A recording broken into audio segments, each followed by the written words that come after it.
Ladies and gentlemen, allow me, if I may, let me invite from Botswana, Change Africa, Kaene Disepo, to come, and they will be doing a plenary session on philanthropy and youth, and they'll be responding to these provocations that Daniel has spoke about. And he will be joined by Memory Tapela Banda from Zambian Albinism MattersOrganizations, Lerato from University of Pretoria, and also Abrahima Kahasa from World and People's Transform, and Diakhoumba Gassama from the Hewlett Foundation. Ladies and gentlemen, please do join me on stage and let us move on to that plenary session, if we may. If we can just get the mics here, and I think that is 3 guests, and of course, my moderator, who will take over from where I am. All right. And let's just try and, make it nice, sweet, and to the point. And then after that, we will then break our way into a number of sessions when they are done. It's exactly 12 past. I'll give you 20 minutes for this session, if I may. Our amazing MC, I was thinking that I should also sue you because you stole my joke. As I was listening to Daniel, essentially I had the same thoughts as well. I was like, I was almost tempted to say amen. And I think that just speaks to the caliber of leadership that we are seeing in Africa, particularly on passion, but not just passion, but also evidence-based research. I thoroughly enjoyed your delivery. And I wanted also to do a little bit of an icebreaker, just a bit of a disclaimer that some people who are going to feel bad. Again, that's not the intention, or maybe that might be the intention a little bit. But just a show of hands in the room, how many of us are under 35? I did say 1 or 2 or 85 people are going to feel bad. That's not the intention, but so just a show of hands, how many people are under 35? Okay. And another thing, just to contextualize this particular session, how many of us can relate where we are in a leadership platform and somebody says, "My child, I hear you"? How many of us, just a show of hands, can relate to when we're in a platform, a decision-making table, and somebody says, "My child, I can hear you"?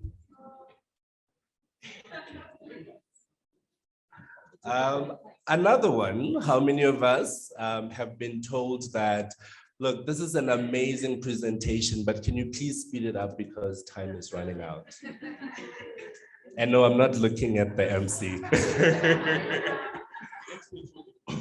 But I think this is also a personal favorite of mine. How many of us, and this is not just about young people, but really the house as a whole, how many of us have been to an office or a meeting and somebody tells you, "Wow, I see you on LinkedIn, I see you on Twitter, you are doing amazing stuff, I follow your work," and yet they have never even, not even once, sent a text to you to say, "Congratulations"? I'm seeing a stigmata coming in. I was like, perfect timing.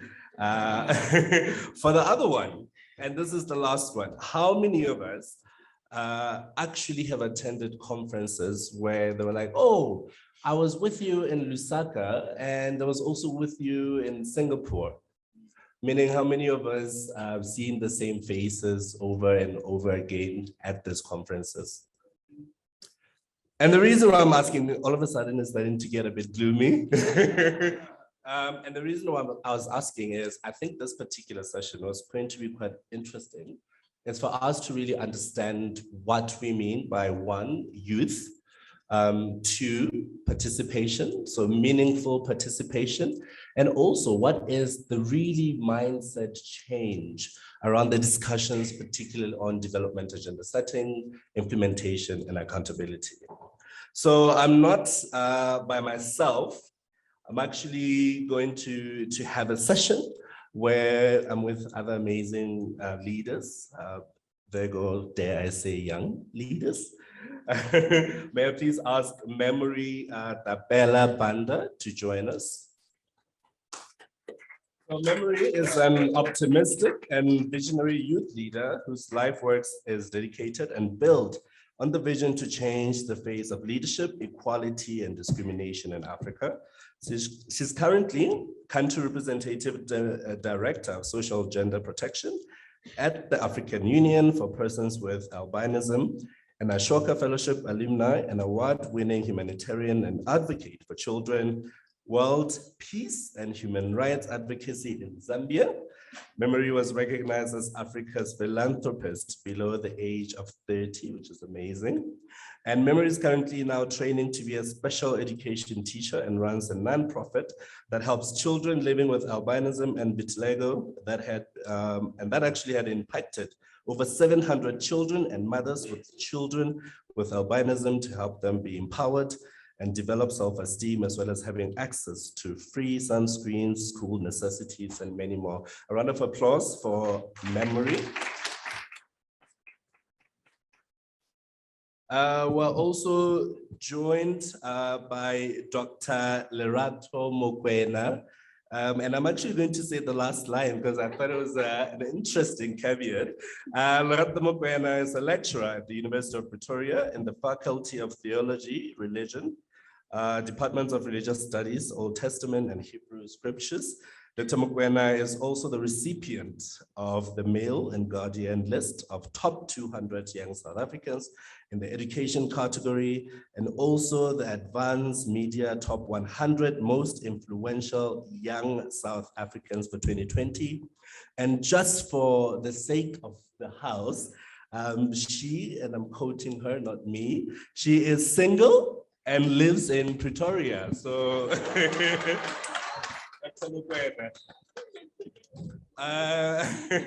and I think joining us as well, I know now I'm seeing a lot of people, and in case you want to know, we will circulate her number, we will circulate her email. And I know there's also another one joining us virtually, Abraham Kashata. Abraham Kashata Cabral, and also will be speaking in French, if I'm not mistaken. He is a Congolese peace builder, climate and migration activist, social change activist, and founder and executive director of the World and People's Transform, where it's focusing, or where his work is actually focusing on the positive transformation of world conflicts, facilitating dialogue as a mediator, accepting discussions, disagreements between warring parties, and to put them back on a common solution. Since 2019, Abraham is also the founder and coordinator of the Refugee Bank for Africa project based in the DR Congo. Abraham Kashata is a young African leader accomplished by Yali in Nairobi, Mandela Washington Fellowship finalist for 2022, the Young and Emerging Leaders Project Fellow with a record of success in the civic leadership track, and COI 27 focal point on climate migration issues in the next November 2022 in Egypt, the way to COP 27. So he is joining us virtually. Please give him a round of applause.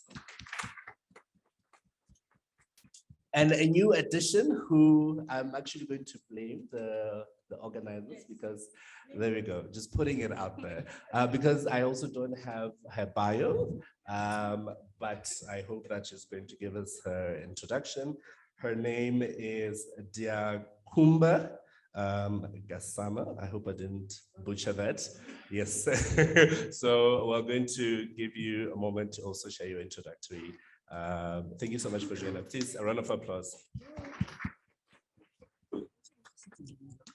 So I know I've been given 20 minutes. I'll try to make best use of it. And by so doing, I'm just going to change the structure of the session a little bit.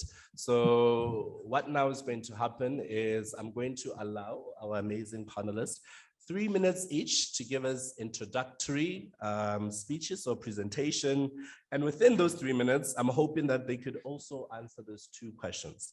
One, it's about the mindset change. What does actually philanthropy mean for the new and emerging youth leaders? So what does philanthropy actually mean for new and emerging youth leaders?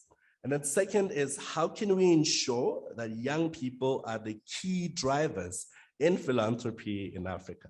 How do we ensure that young people are the key drivers in philanthropy in Africa? And just like my amazing MC, I am your best friend when you're sticking to time, your worst enemy when you're not, but I do it with love. So I keep staring at you until you actually get that your time is really up. But I'm going to start with Memory. Give us your opening presentation and talk about what is it of this mindset change. Memory. Oh, yes.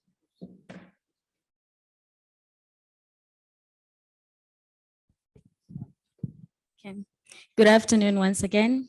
My name is Memory Tapela Banda. I am the founder of the Zambian Albinism MattersOrganization, and I'm so happy to be here. Firstly, I was just like, whoa, what am I doing here? Because everybody here seems to be doing great works, and everybody here seems to be elderly, like bigger than me. So I'm like, hey, what am I doing here? But anyway, these spaces are for us, and we definitely are worth being here, and definitely the tables are being provided for us, and we need to speak as well as dine on them. Okay, so for me, I highly believe that philanthropy means young leaders need to strategically position themselves, take part in driving the sustainable development agenda. Hence, as young leaders, we need to leverage on opportunities to create awareness, dialogue, and capacity building on relevant issues that affects young people in society. This can only be effective if we could engage in collaborative innovation and share responsibility to reach out to the most vulnerable people. Well, one thing that has not really disappointed, but one thing I've been observing when I was in the room, I said, we do not have people with disabilities in here. Why? Why? We are creating these tables not only for us, for ourselves, but we should also include other people. If we're going to talk about inclusivity, we're going to talk about including every and each person to be a representative, not for themselves, but also to create awareness. So I believe as a young person, I would have loved to see a representative of any person from the disability community, be it deaf, be it blind, or being a person with albinism. I feel the best awareness ever is self-representation. And so if we're going to talk about young people, let us include them to the fullest. Thank you. Thank you so much. And I believe she just gave a brilliant action plan for even next year's planning on how we can be much more inclusive and be aware of diversity. So we're already starting off on an amazing start. Diakhoumba, let me give you, and for you, I'm going to be very nice and kind and also allow you an extra 2 minutes to just give us your summary brief. Okay, thank you very much. Good afternoon, bonjour. I hope everybody is awake. Some of us have traveled all day and all night of yesterday, courtesy of Ethiopian Airlines, and to be with you. I feel like, how do you call it in English? Those people who are in spaces they are not supposed to be. You know, I think in Ethiopia, they say mood labor, space labor. Basically, I'm not young. I know I look like I'm young, but I'm not. I'm 42. And under all accounts, this is not young. I'm here, I believe, by the grace of some people sitting there, because I used to be the youth and activism coordinator for Amnesty International for the whole of Africa. And then people will say, if you were there, what are you doing here? While I was there, I realized that after listening to people, working with people, standing in solidarity, chanting, what is the song for Southern Africa? From Cape to Cairo. We are very good at all this, agitating, but there was no money. And so I just felt like against my best judgment, that sometimes you need to be in places where they don't expect you so that you can understand, so that you can benefit from it yourself intellectually, but most importantly, that your people get the money. So this is why I joined, when was it, March 2021. I was the first African, people always tell me, the first African woman, no, the first African to be hired outside of the US since 1966. I have a predecessor, Joe Asunka, who is now heading the Afrobarometer, but Joe was hired in the US.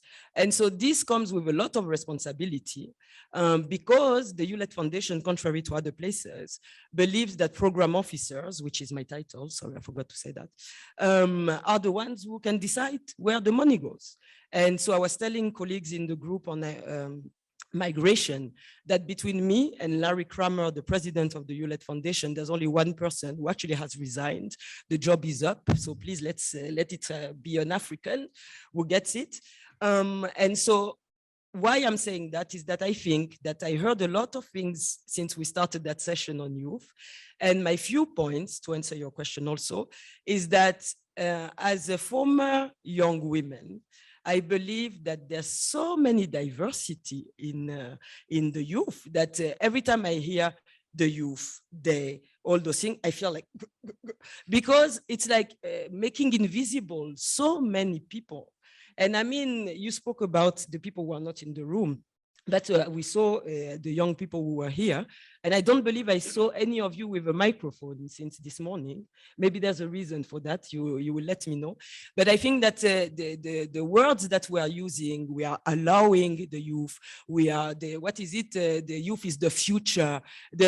Come on. If somebody was saying that about women, the whole of Johannesburg would be up in arms with the placards and all those things. And I think this is the rage that as feminists we can feel, the rage that as, I don't know what is your identity, you can feel, then you need to feel the same about young people in their diversity. And I think when I did that work, I learned that myself because I was coming from, you know, the human rights, radical, we are activist thing.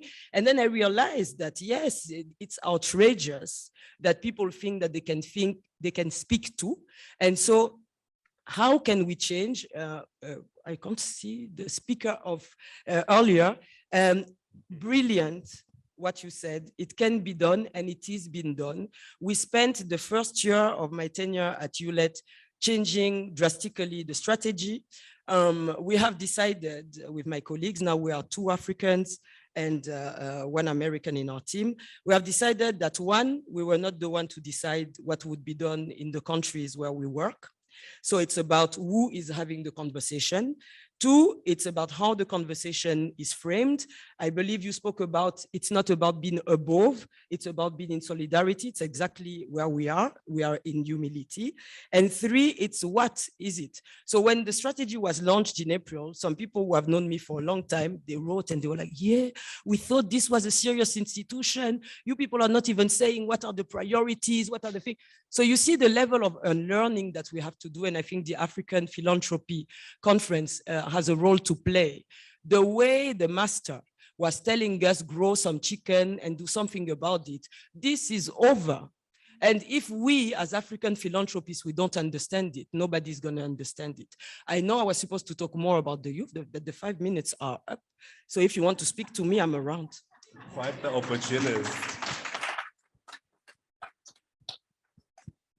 Diakhoumba, here I am thinking we're going to be best friends. Yes. But you know, I think what's quite interesting about her delivery is that she's making it, you know, she's contextualizing this nothing for us without us. Because when we speak about youth inclusion, and again, she's asking the question, who is for us? Who is this us aspect? And it's not a homogeneous entity. How do we then contextualize it? How do we deconstruct it before we reconstruct it again? I think another thing that she's also raising, a very valid point, is on intentionality. are we being intentional in positioning young people, in trying to ensure that we amplify voices of young people?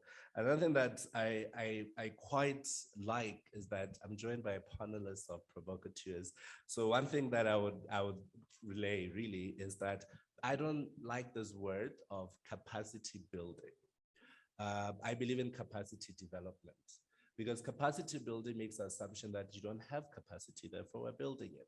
But then when we're speaking about intentional representation, it's actually making it known that you have a voice, you have value, you have worth, and it's about empowering and building on that. Therefore, it's the development aspect.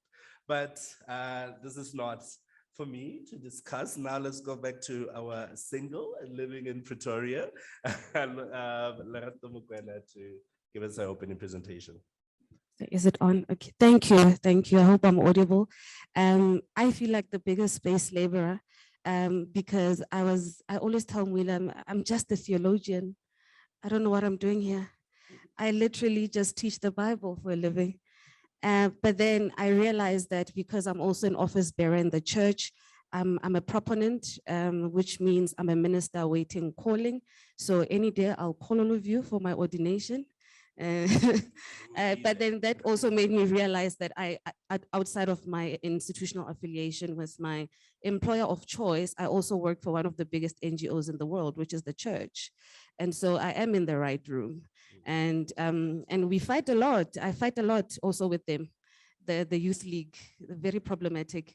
But now I wanted to just relay. I really don't have a lot to say, but I remember during it has to be last year, during the 2020 local government elections, the ANC Youth League adopted a slogan, Mochapalong, which means, because when they lobby, they put these placards on the polls. So the slogan for that lobbying campaign was Mochapalong. And it represents and encompasses well, I think, my thoughts on youth activism, and in this instance, the mindset change, that it's time for the youth to be on the pole. And that also signified in a number of ways how I think it affirmed and also wanted to rebut this notion that this population group, to be a youth is to uphold an antagonistic identity. And so as a result, we found youths that were now willing to be decision makers. My friend was lobbying me down on the table. So when you get on that stage, mention this point. This mindset change is about youths no longer just being participants, but also being decision makers. Absolutely brilliant. Thank you so much for that. Yes, very good. Thank you so much for that. And I think what's quite interesting, and it's going to be a follow-up once we start doing our engagement, is really to understand, I mean, you speak about the church as really the biggest NGO there is, and I want to understand how we can use religion as some sort of a guiding framework for philanthropic action, particularly amongst young people. So I think that's probably going to be my next question to you. But if we were to go to Abraham, he's not, okay, so he's not here, okay. I think that's fine. So how it's going to happen is I'm just going to pose 1-2 questions for our incredible moderators, and then I'm going to take it to the audience. So we're going to have an audience Q&A, then, yes. And then they're going to give us that final remarks. So I think, starting with you, my question is, how can we leverage on religion to be a guiding framework for philanthropy amongst young people? And then my question to Diakhoumba is, when we speak about impact in the development context, we often highlight that sustainable development and empowerment of individuals is what's at the core. So I'm interested in your line of work. Would you care to share some of the visible impacts that you've witnessed? I think lastly, on memory, it's about, when we're now making the recognition of marginalized communities and key populations, what are those current challenges and even more so opportunities that we can support philanthropic action, especially when we're engaging marginalized communities and key population? So you're going to have 1 minute, 30 seconds each, because we're told that time is running out. And then I'm going to take 3 questions, 1 for each from the audience. Lerato. Okay, the church by its very nature is a community organization. And sociologists of religion will tell you that by its very essence, you find that believers tend to be the biggest caregivers and they're more engaged in charitable work. But that is also something we can open for debate, because we also see now the danger of when there's a decline in institutional affiliation or religious affiliation, we also see a decline of charitable work in caregiving. And then that begs of the question that, is it by virtue of these institutions molding those characters, or are people by their very nature inclined towards charitable work and caregiving? And so that positions, it postures the church in a very, in a dilemma actually, and actually sheds light on the kind of work that the church does by virtue of being the church, or the work that the church does by virtue of wanting to extend itself as a community organization. And the one way in which that can be a guiding framework, I think we know the pitfalls, we know the dangers of religious fanaticism. And so as a result, those are also measures that we need to take when we're doing this work. But we can be guided, and we can adopt the framework of wanting to use at least the church's approach by it being a community organization, to say that this is the model that we can adopt to do charitable work. So by its very essence, it's an organization that encourages caregiving and charitable work. Absolutely. And when we speak about intention, I think now it's asking the question of safe spaces for engagement. Do you believe that the church in itself creates a safe space where young people can meaningfully contribute, also coming with somewhat radical ideas? Because I think now we're calling for disruptors in the system. Is there an avenue where we have those safe spaces for engagement? No, we do. The youth is our biggest constituency. I see some days, on certain Sundays, I know if the youth was not there, I was going to be preaching to chairs. That is our biggest constituency. And what I love about them is that they create those spaces themselves. They no longer sit there and wait for the reverend to come, or they create those spaces themselves. And we're now going to the synod, and I see how even when they're shaping the synod's agenda, and we're not even aware, and that's how we see that this is our biggest constituency. And so they make those inroads, and they create those spaces, and we just have to adapt to their agenda. Thank you so much, Lerato. Diakhoumba, in your line of work, Yes. Let's share some of those visible impact. We know sustainable development impact, we know empowerment of individuals, perhaps, of other ways that, we can see impact. Let's talk about this. Because I have 1 minute. 1 minute, 30 seconds. And yes, I'm timing you. No problem. Because I have 1 minute and a half, and because we're here discussing youth and philanthropy, I want to ask the room, do you remember Fees Must Fall? You do. Do you remember Ballet Citoyen in Burkina Faso? Do you remember Yonamar in Senegal, Lucha and others? Do you remember who funded them? Silence. The people who have funded those people, who were not registered, didn't have, 5 years of whatever, and all those things, they have funded change in a way that nobody else has did. And I think the impact, the sustainable development, the indicators, and all those things are actually the enemies of progress, because they are really empty words. And when we're working on the strategy, my colleagues and I sometimes didn't see eye to eye, because yes, I don't believe in evaluating the change in people's life with some very cold, smart thing, right? I have some alternative wording for SMART, but the important thing is I'm encouraging you really to, when somebody will come and approach you today or next or tomorrow and say, oh, I hear that you're distributing money, your Trust Africa, your Southern African Trust and others, but this is what we want to do for our country. Can you help us? And for me, the emergency, for a lack of another word, is that people don't vote. I come from Senegal. On Sunday, we had a level of participation that in the history of my country was never seen before. And you know that it's the same in all your countries. We said this morning, there's more than 20 countries here. And this is something nobody looks at because it's like, you know, not the priority. Nobody has found a buzzword for it. But this is the depth of what we are trying to achieve. A free, fair, and how do you say, resilient Africa. Thank you. Perfect. I love that. And over to you, Memory. You know, you first started off by making an observation that was important and quite crucial. So let's speak on that. The marginalized communities and key populations. What are the current challenges and opportunities to support philanthropic action? Okay, you've obviously started for me. You've actually highlighted one of the points. Okay, so the first one is key populations and marginalized are not part of the conversation in the rooms. Who is making decisions for them in the boardrooms? Literally nobody.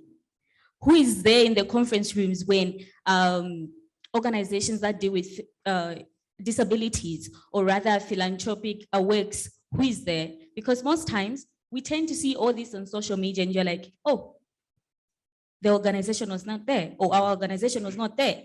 Where are they getting all these people? And what are these people doing? Toutes ces personnes et ces personnes, qu'est-ce font-elles? Sorry. Okay. All right. And so for me, the question is, who is making decisions for young people? And where do they make these decisions from?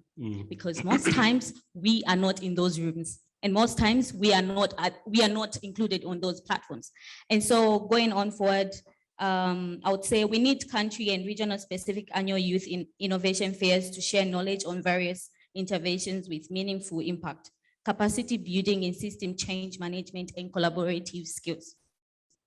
The other one is philanthropic action that is not driven by needs and everyday realities. So by saying so, what I would say is most of the challenges that we're facing in this space, I would focus on disability, is that most of the time, people with disabilities are not included in these spaces. One would ask, you do not have albinism, you do not have vitiligo, why? I believe that change does not come with color, race, or age. I believe we should start now to stand in these spaces and strengthen these voices of persons with disabilities because they need us as allies. Yeah. They need us to stand with them. You do not have to have a disability for you to speak for anybody. And by the way, everyone has a voice. I always say this, everyone has a voice. I do not stand to speak for people with albinism or children with albinism. I stand to create a platform for children with albinism as well as mothers with children with albinism, for them to speak for themselves. Because I believe every and each individual has a voice, be it deaf, be it blind. Give them a platform, Absolutely. Let them speak for themselves. Let them represent themselves because they need that. Thank you so much, Memory. Thank you so much. You know, one of the things you and I have in common is the sentiment of it's not who does it, is why we do it. Back in Botswana, one of the things I've initiated or started actually is called the Young Mothers Support Network.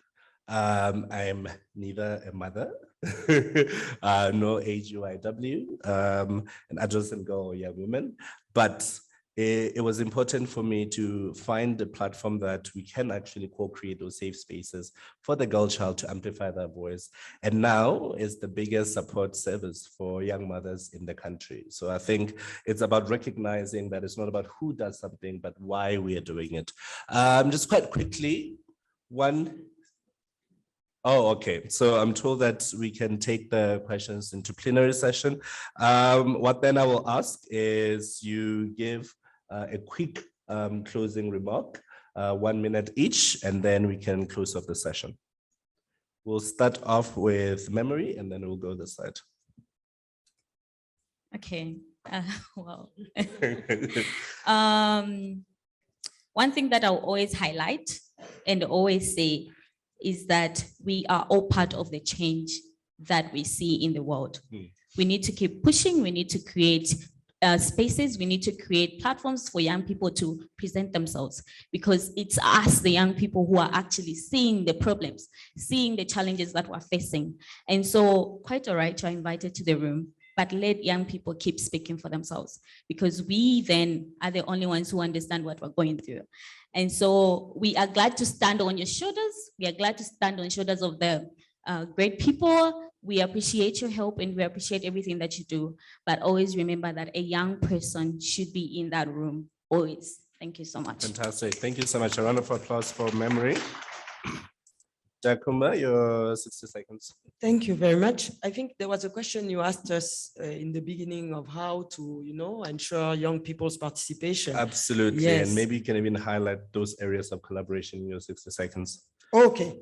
But the important thing is for young people to participate. Some older people need not to participate. It's as simple as that. Isn't it true? When we thought for women's participation and parity and quota, whatever, if I get a seat because of that, who is not getting a seat? So it's exactly the same principle.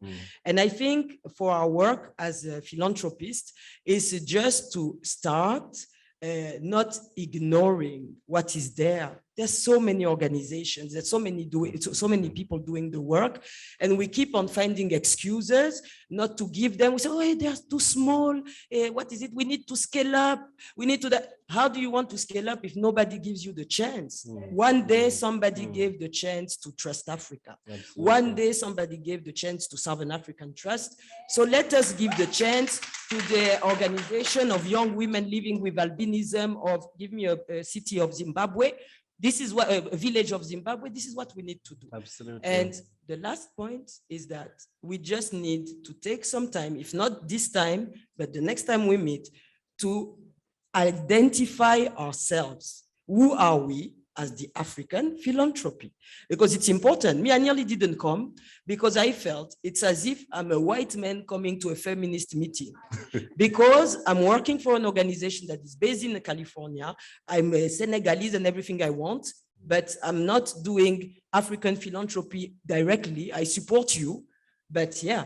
So it's important. It's your space, and there are certain things that you wouldn't be saying if some other people were here, or even me in that capacity. Absolutely. Thank you so much. And just quite quickly, Lerato, in your final remarks, also address the most important aspect of how do we move beyond dialogues? How do we ensure that we now leave with practical, tangible action items? Thank you. I will give the benediction as the reverend that I am. I think, look, just to, I doesn't even have to be labored. Mochapalong, I think that's the political program for action, Mochapalong. And if we move with that, then we have moved beyond, sitting in these ivory towers and in consistent dialogue. So that is the call for political action. And I'm so glad to be sharing the stage with you and to be in this room. That just shows that young people are championing strategic sectors of society. And I'm very much glad that the church has also seen. I came in my own capacity, but I'm glad that we are giving the church also a chance to have these conversations with you, because I believe that we can also add into challenging the moral heart of the public. Thank you. Fantastic. Thank you so much. Ladies and gentlemen, thank you so much for this wonderful session. And I'm going to give it back to my MC, who's looking at me with a very dreaded eye. Thank you so much, panelists.